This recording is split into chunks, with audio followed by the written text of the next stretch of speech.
Hi everyone!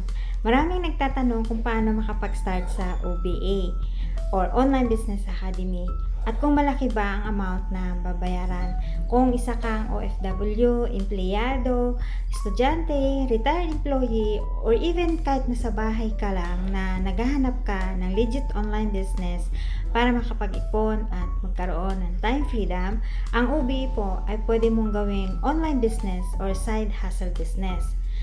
Ang kagandahan, since online nga po ito, kahit nasaan ka, nasa trabaho, o kahit nasa ibang bansa, pwede mong gawin ang online business sa iyong libreng oras o pwede mong gawing part-time. Ang task mo lang dito ay mag-set ka ng appointment, local and international, sa ating mga clients. Meron na pong automated system na magagamit sa online business. At meron na rin pong scripts and templates na provided ng team. Ang kailangan mo lang dito ay magkaroon ka ng account user ID. Ito pong account user ID ay meron pong corresponding amount for you to start the business dahil ito po yung way para makapag-access ka sa ating online transaction dahil purely online po ang business natin.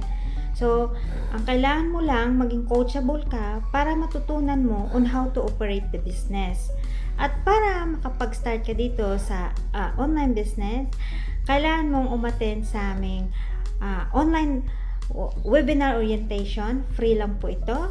At para makapag-access ka sa aming free online webinar orientation, kailangan mo lang mag-direct message ka sa akin para ma-guide kita. So, see you and God bless.